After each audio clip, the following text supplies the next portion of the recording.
you the length from your muscle here to your muscle here. No matter what muscle it is on your body, if you shorten that length, that's a contraction. That works the muscle. If you shorten the length of your muscle a certain amount of times that your body's not used to, it adapts by building muscle. That's what causes you to bulk up, not the protein. And another one is once you hit a certain age, you start to gain weight. That is false. And so many people cling to that, and they actually believe that. I know a couple guys that go to the gym I go to, they're in their 60s, and they're in better shape than most guys in their 20s. And I know there's just a few examples. You know who I'm talking about. Yep. You probably do too. That has nothing to do with it. Yes, your metabolism does slow down a little bit as you age. A little bit. But it is nothing that's going to overshadow this 75 to 85% of your diet. Your genetic metabolism will slow down, 5 to 10%, but it's going to be 200-300 calories a day. That's the extent of it. 200-300 calories a day is not going to cause you to gain a whole lot of excess calories. So once you hit a certain age, blah, blah, blah, that's crap. The only reason you're going to gain weight is because of an excess in calories. If you're eating an extra 500 calories a day times 7 days, that equals 3,500 calories. That's where you gain weight. It doesn't have anything to do with your age. So if you go into a deficit, if you're eating an extra 500 calories a day and you're working out 500 calories a day, that's going to take that out, and so you're not going to gain any weight. It's as simple as that. Genetics keep you from losing weight. That's another one too. A lot of people will say, oh, my mom's overweight, my dad's overweight, my grandparents are overweight. The people that came through Ellis Island were overweight, That has nothing to do with it. Genetics is a small part. It does matter. Don't get me wrong. Genetics absolutely does matter. Up to 5%. So even if your genetics were against you, your environment was against you, which, by the way, if you live in a cold environment, your metabolism is higher. If you live in a warm environment, your metabolism is slower. Just a few. Not a lot to make a lot of a difference. But mostly what I mean by this environment is your support system, the people around you, the people you go home to at night. So even if all this is against you, your genetics, your environment, and you don't ever exercise, you still have that. 75 to 85% of it is your diet, so that's controlled. So that really, it does have something to do with it, but it's not going to cause you here or there to gain weight, because the diet is the main thing. Genetics is up to 5% of it. That's not a big deal. And the last one is, as seen on TV fitness products, everybody sees the ab rollers, and what's that one where you swivel your knees back and forth around the thing? I don't know, they're goofy. It all started back in the 70s with the Thigh Master. Suzanne Sommer, by the way, Suzanne Sommer was in fantastic shape. She was a religious gym rat. She was in there. Was she? Yeah. Who? Suzanne Summers. Oh. The one that started the Thigh Master? Yeah. She was religious. She was a fitness fanatic. She lived in the gym and she had a dietitian. The Thigh Master had nothing to do with her having good legs. It had nothing to do with it. Then again, like I explained earlier, you will have a fantastic set of thighs underneath the subcutaneous layer of fat. Because what it's going to do is work the muscle under the fat. There's no amount of Thigh Master you can do to lose weight.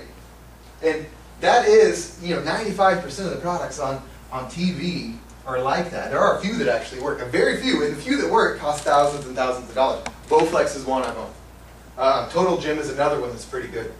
But you have to modify that to be able to work. But those are the only two that I've ever seen on TV that actually work. The rest of them are crap. You can do crunches all day long. Your abs are going to look great, but no one's going to see them because they're going to be underneath the layer of fat. The only way that causes you to lose the amount of fat you want to lose in order to show off that six-pack or fit into that bathing suit is going to be a combination of cardio and weights. Whatever. Because your body's going to adapt to cardio. If you just do cardio all the time, like I explained, it's going to shed muscle in order to adapt, which is going to slow down your metabolism. You have to do a combination. You have to lift weights one day, do cardio the next day. Lift weights one day, do cardio the next day. And in some cases, lift weights and then do cardio the same day.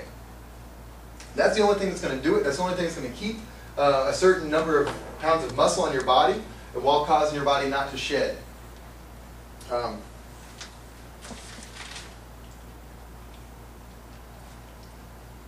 And I think that's it. So, does anybody have any questions? How can you tell if you're doing too much cardio or too much weights? Because I'm doing both in the same day. Um, And I just started, because I'm the 1 to 3 guy. yeah. It's just been killing me for the last 6 months. Aches and pains in the beginning are normal. It's perfectly normal if you're just starting on cardio to go in there.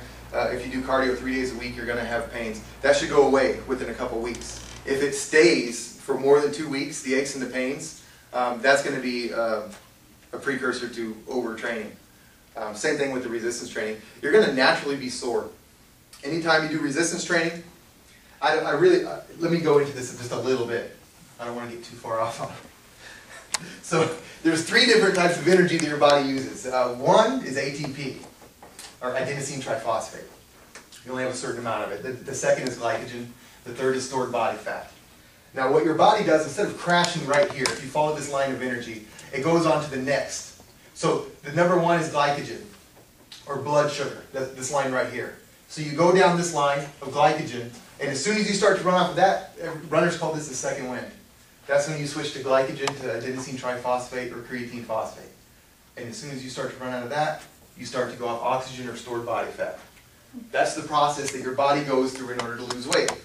Now if your muscles are contracting in a resistance exercise, this is going to be a scale of 120 seconds, on average, from here to the end.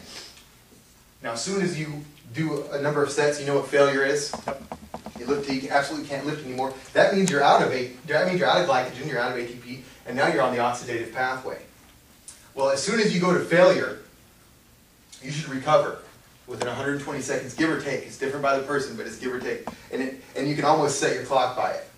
So what happens is if you know you're doing failure on your resistance training, number 1 sign of overtraining is not recovering in that 120 seconds. That's how you know you're doing too much resistance training. If you go into the gym for the 3rd time a week and you do your superset till failure and you can't lift the weight anymore, you wait 120 seconds and you can't do the same amount you did the first time, that's a number 1 sign of overtraining. Hope I didn't go too far into that. Anybody else have any other questions? Yeah, so if you, let's say in the morning when you get up, you know, everybody, well, not everybody, but a lot of people have like caffeine, coffee, whether it's tea or whatever. So if you're putting sugar in there, is that bad? Yeah, sugar spikes your insulin, absolutely. Okay. Yeah. So honey and the tea do the same thing? Well, there's different forms of sugar, and a few of them are sucralose, fructose, galactose, and honey is one of those. Those are all insulin spiking. So it would actually be better to do like a calorie-free, all-natural sweetener like a Truvia, which is made out of the stevia plant. You recommend Truvia? Mm-hmm. Yeah, Truvia. You think it's safe? Absolutely. It's 100% natural. It's made out of the stevia plant, and it's just concentrated extract from the stevia plant. You know, and it tastes like sugar. The only bad part about it is you can't cook with it. It doesn't work right. We've tried to make cookies or something. With it. We were wondering because we're trying to find it in bulk for. I know, that's the bad part, you know, because I love sweets. That's my wife. And I always try to cut corners. And, you know, one day we tried whole wheat flour and Truvia. It just doesn't work. And I wish it did, because that would be fantastic. Then I could get some cookies every now and then. And by the way, caffeine is not the devil. A lot of people think it is. It's absolutely not. Caffeine is natural. You know, it's in a lot of plants naturally. It's not just in the cocoa bean. It's in a lot of plants naturally. And your body has something in its brain that reacts to stimulants, any kind of stimulant, whether it be caffeine or anything like that. That's called a beta receptor. And once your body is used to the signal, here's a little receptor, there's another little receptor, and it sends signals, and they drop into the bottom one. Once you start feeding it with a lot of caffeine, these start to bounce off, and it loses effectiveness. Everybody knows if you start drinking a cup of coffee in the morning, it gives you a kick. And the second cup of coffee is not that much of a kick, and so on and so forth. Some people can drink a pot of coffee right before they go to bed, and it's for that reason. Your beta receptors kind of block caffeine from causing any kind of stimulation in your brain. Yes, ma'am. Is it better to have soy milk or skim milk? If you're a man, it's better to have skim milk. If you're a woman, soy milk's fine. Soy milk has something in it called polysterols, which have been proven in studies over long-term periods to raise the estrogen levels in men. Raising the estrogen levels in women isn't really a problem. So can you interchange them? You can, yeah. Actually, 1 week on, 1 week off would be fine, or even 6 and 6. But